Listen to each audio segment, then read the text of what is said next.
What is up, Earthnoids, Space Noids, and everything in between? I am just a simple new type, and in this episode, we are returning to the 603rd Fleet as we cover Mobile Suit Gundam Igloo Apocalypse 0079. The first season of Igloo was the first time we ran into the 603rd. We skipped this season to cover the other side of Odessa with the Gravity Front. Last time we saw the 603rd, they were overwhelmed by the evacuation of Odessa and performed the final test of the Zuda. Let's follow the 603rd Lieutenant Oliver post-Odessa Day. Lieutenant Oliver and the Jotunheim are in low Earth orbit testing the Zagach. The MSM-07DI Zagach is a variant of the MSN-07 Zagach. This variant is designed to test the MDS, or Mobile Driver System. This special weapon has the ability to launch from low Earth orbit and get the upper hand on the enemy very quickly. The Zagach has a mega particle cannon and a 240mm missile launcher, as well as the LWC, or Logistics Weapons Container. Type A consists of cruiser missiles that, although not strong, make up in numbers. Type B consists of a mega particle cannon called the Kablume. The unit also has a container for mass weapon transport. The pilot of the mobile suit is Ensign Werner Halban, a very boastful officer who constantly talks about how his grandfather died at sea. As the EFF was launching ships from Earth once again, this airspace made for great testing grounds. The unit is to be left once the testing is complete. The first and second tests were failures. There was only one more chance to get this right, but they are suddenly attacked. Jotunheim launches the Zagach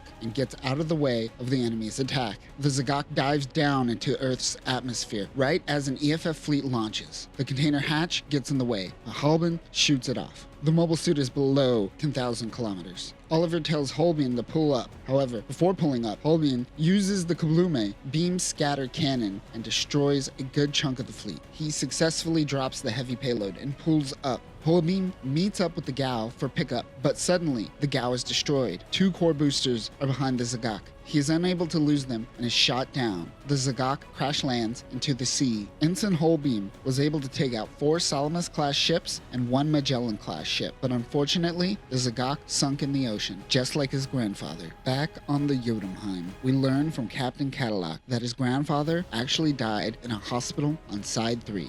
Lieutenant Oliver asks in his log a formal reasoning for this operation, as it seems to go over his head. Also, Oliver notes that they are moving operations back into space away from Earth orbit. December 24th, UC0079. It has been only 17 days since the Jotunheim left Earth atmosphere. Since that time, the Principality of Zeon has lost Solomon. Zeon has mass-produced the Ogo and wants the 603rd to run tests, but Lieutenant Oliver is so confused because it is already mass-produced. As the Jotunheim reaches A Baoa Qu, they are met with Colonel Herbert von Cuspin, who attempts to assume control of the ship. With 3 commanding officers on board one ship and the Zeon higher-ups having the 603rd test something already in production, something doesn't seem right. Now here's the nail in the hammer to what the problem is. With Cuspin on board, Zeon sent elite soldiers on board, but these elite soldiers turned out to be cadets. Remember that moment in Mobile Suit Gundam when Caecilia is told that they are being reduced to using cadets on the battlefield? Well, this is it, and the answer to why the Zeon higher-ups are acting very weird. Zeon is running out of men. The 603rd aren't actually testing anything. They're simply another Zeon force that can be used during this final battle, just like these cadets are.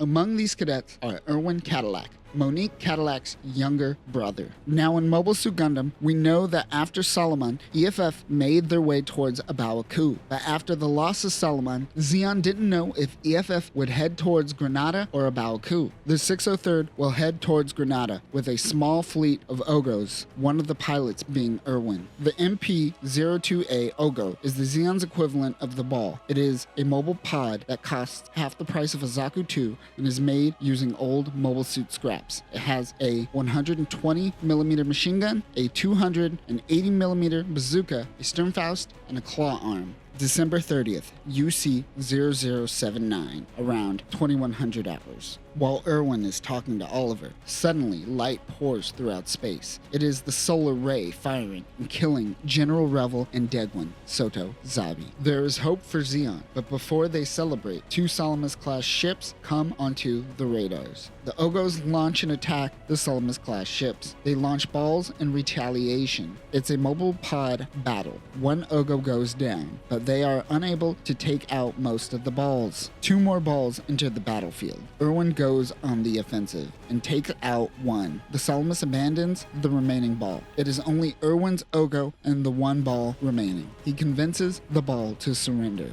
As Erwin is towing the ball back to Jotunheim, suddenly a megaparticle beam approaches from behind. It takes out both the ball and the Ogo, killing Erwin. The Salamis-class ships didn't retreat, but rather slung-shot themselves around the moon. The Jotunheim is able to destroy the Salamis, but Captain Cadillac is distraught over the loss of her brother. December 31st, UC 0079. Approximately 0100 hours. The 603rd is delivered, the Big Rang. The MA-05AD Big Rang is a mobile armor that is a retrofit from the Igloo. The Big Rang is considered a mobile bridge head. It has its own hangar and ammunitions depot where many Ogos could dock with the unit. Infield is calm until suddenly EFF attacks the northern part of A Baoa Qu. Zeon and Earth forces engage in battle. Jotunheim plans on crossing over to E-Field and launching the Ogos and Big Rang. The pilot of the Big Rang will be Lieutenant Oliver. He will both test and operate the mobile armor at the same time. He is hesitant. The Jotunheim starts making its way towards E-Field. They are attacked by a fleet of Salamis ships. The Ogos launch. A huge attack takes out a few Salamis ships. It came from the Big Rang. The Big Rang goes to meet up with the Ogos to protect them. It takes out a Magellan-class ship. EFF temporarily retreats. Ogos variously land and resupply with the Big Rang. Jotunheim notices a large fleet running from the battlefield. This is the Delaz fleet. A communication comes in essentially saying that all fleets are on their own and to recommend a ceasefire. The ceasefire is in effect, but that doesn't stop EFF from attempting to kill their enemy. Gems and balls start destroying the Ogos. Captain Cadillac launches in the Zuda and Herbert von Cuspin in his Gelgoog. Their plan is to stall for 5 minutes to allow the remaining Zeon fleet to make their escape. Herbert von Cuspin's Gelgoog goes down. Oliver sends over the test data to the captain. It shows the Big Rang going down in battle. Jotunheim crew makes their way towards side 3. The Jotunheim crew has little hope. Suddenly, Ogos appear. In the distance is Captain Cadillac and the Zuda holding Lieutenant Oliver in her hand. They make their way back towards Jotunheim. Some of the crew, including Oliver, has survived. Lieutenant Oliver was dismissed on January 1st, UC 0080 from his post as an engineering lieutenant. However, he will never forget the souls that got him to where he is now. And that will do it for this episode. Hopefully this gave you a different side of the Battle of A Baoa Qu, as well as some of the actions happening on Zeon's side. We also see another crack in the armor that is Zeon's military strategy, and how one family can literally destroy an entire nation that actually believes in an autonomous Zeon. Now that we have covered this video, we are able to finally make our way towards Earth for Mobile Suit Gundam 8th MS Team. But until then, new types, remember, Mobile Suit superiority doesn't mean a superiority in leadership. Peace.